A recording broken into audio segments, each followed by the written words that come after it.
Episode की starting उधर से ही होती है जहाँ से पिछले एपिसोड का एंड हुआ था। गोकू कहता है मैं खुद को बहुत पावरफुल महसूस कर रहा हूँ और मुझे ये चीज़ बहुत खुशी दे रही है। बीरस गोकू को देखकर मुस्कुरा रहा होता है और फिर वो गोकू को लड़ने के लिए कहता है। गोकू तो जैसे पहले ही तैयार बैठा था, फौरन ऊपर हवा में उठ जाता है। लॉर्ड बीरस भी उसके पीछे हवा में उठ जाता है। दोनों बहुत दूर तक चले जाते हैं। बाकी सब जहाज पर खड़े इन्हें ही देख रहे होते हैं। साथ वो सब बहुत डर भी रहे होते हैं क्योंकि दो गोड्स के बीच लड़ाई होने जा रही थी। सबको गोकू के आम सीएन जैसा ही लगता है, बस पहले से जरा पतला हो गया था। गुहान घबरा रहा होता है कि सुपर सैयन गॉड को बनाने का प्रोसेस ठीक से रहा हो। वो कहता है कि मैं डैड की पावर महसूस नहीं कर पा रहा, जबकि आज से पहले ऐसा कभी नहीं हुआ। विस कहता है इस पावर को ऐसा ही होना चाहिए। ये गॉड की पावर कोई आम इंसान महसूस नहीं कर सकता, मतलब कि गोकू अब सच में एक गॉड था। विस मजीद बताता है कि ये तो नहीं कहा जा सकता कि गोकू लॉर्ड बीरस या काइस के बराबर का गॉड है, लेकिन ये ज़रूर है कि वो गॉड के लेवल तक पहुंच गया है। किंगकाई को जब ये पता चलता है कि गोकू सुपर सैयन गॉड बन गया है तो वो खुद को संभाल नहीं पाते। सुप्रीम काई भी किंगकाई पर भड़क रहे होते हैं कि यह सब तुम्हारी निगरानी में हुआ और तुम इसको रोक नहीं पाए।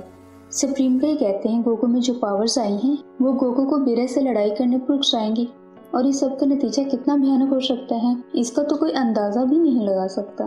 किंगकाई कहते हैं गोकू अपनी पावर्स को समझ नहीं पाएगा और वो बीरस का मुकाबला नहीं कर सकता। बीरस तो नींद में भी गोकू को संभाल सकता है। सीन फिर दोनों गोड्स पर शिफ्ट होता है। बीरस गोकू से कहता है अपनी पावर दिखाओ ताकि मैं देखूं सुपर सैयन गॉड कितना ताकतवर है। गोकू बीरस की तरफ भागता है। बीरस फौरन पीछे हट जाता है। गोकू खुद को कंट्रोल नहीं कर पाता और दूर तक उछलता जाता है। गोकू अपनी बॉडी पर भी कंट्रोल नहीं रख पा रहा था। बीरस उसे अपनी पावर समझने को कहता है। गोकू एक बार फिर से एक गोला बनाने लगता है। गोकू वो गोला बीरस की तरफ फायर करता है। बीरस उससे भी बच निकलता है, लेकिन वो गोला नीचे समुद्र में गिर जाता है। गोकू ने वो गोला फुल पावर से फायर किया था, इसलिए उस गोले के समुद्र में फटते ही समुद्र में भूचाल आ जाता है। लेकिन थोड़ी देर बाद समुद्र एकदम शांत हो जाता है। बुलबुल जोर से गोकू को बीरस को हराने के लिए कह रही होती है। वेजिटा को उसका मुंह बंद करना पड़ता है। पिकलो गोकू से कहता है कि वो ध्यान रखे कहीं वो इस लड़ाई में इनका ही सफाया ना कर दे।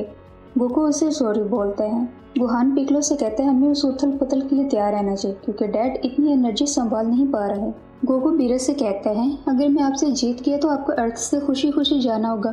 बीरस जवाब में कहता है लेकिन तुम्हें पहले ये मानना होगा कि पूरे यूनिवर्स में Lord Beerus the God of destruction से पावरफुल कोई नहीं है। गोकू बीरस को एक पंच मारता है जिसको बीरस बहुत फुर्ती से रोक देता है। बीरस भी उसी हाथ से गोकू को धक्का देता है। गोकू दूर तक उछलता जाता है। गोकू लगातार उस पर पंचेस बरसाता रहता है, लेकिन उसका एक पंच भी बीरस को नहीं लगता। बीरस बहुत तेजी से उसके हर एक वार को रोकता जाता है, जबकि गोकू बीरस का एक भी वार नहीं रोक पाता और बीरस गोकू को खूब मारता है।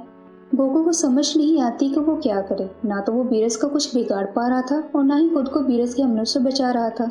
बीरस एक जोरदार पंच उसे मारता है। गोकू संभल नहीं पाता और नीचे गिर जाता है। गोकू सीधा समुद्र में जा गिरता है। सबकी तो सांस ही सूख जाती है कि अब क्या बनेगा। गोकू समुद्र से एक रॉकेट की तरह निकलता है और सीधा लॉर्ड बीरस के पीछे पहुंचकर मारने लगता है, मगर बीरस फौरन पीछे हट जाता है। बीरस भी पे दर पे गोकू को मारता है, लेकिन अब गोकू भी उसके हर एक वार को रोकने के काबिल हो जाता है। बीरस अब उससे काफ़ी इम्प्रेस होता है। गोकू उससे कहता है अगर मैंने पहले आपका ऐसा एक भी पंच खाया होता तो आज मैं जिंदा ना होता, लेकिन चूंकि अब गोकू में गॉड पावर थी इसलिए अब वो बीरस का हर एक वार सह पा रहा था। दोनों बादलों से भी परे निकल जाते हैं। किसी को वो दोनों नजर नहीं आते। अब इनको कोई भी नहीं देख पा रहा था और ना ही कोई ये जान पाता कि कौन जीत रहा है और कौन हार रहा। बुल्मा सबको लेकर भागती है। फिर वो सब बुल्मा के साथ इसकी स्पेसशिप में बैठते हैं। बुल्मा शिप को गोकू और बीरस के पीछे लगा देती है। विडेल और चीची जहाज पर ही रुकती हैं। वेजिटा भी बुल्मा के साथ नहीं जाता, वो भी जहाज पर ही रुकता है। गोकू बीरस से कहता है मुझे आपके आते हुए मुक्के दिखाई दे रहे हैं। बीरस कहता है फिर तो ये मेरे लिए किसी चैलेंज से कम नहीं है। बीरस फिर से गोकू को फुल स्पीड के साथ मुक्का मारता है। गोकू उसे भी रोक लेता है। बीरस कहते हैं मेरे इस मुक्के को आज तक कोई नहीं रोक पाया। गोकू बीरस को एक मुक्का लगा देता है। बुल्मा की स्पेसशिप में बैठे सब लोग इनकी लड़ाई देख रहे होते हैं।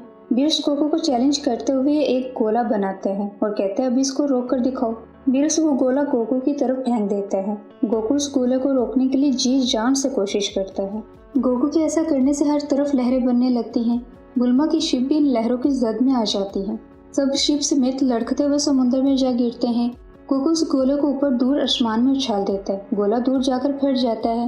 बीरस कहता है, तुम आहिस्ता आहिस्ता सुपर सैयन गोड की पावर को समझ रहे हो। तुम जैसे जैसे ऊपर वाले लेवल्स तक जाते रहोगे मुझे मजा आता रहेगा।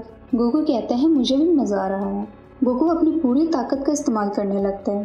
केंकई परेशान हो जाते हैं और वो गोकू को मना करते हैं, लेकिन गोकू किसी की सुन ही कब रहा था।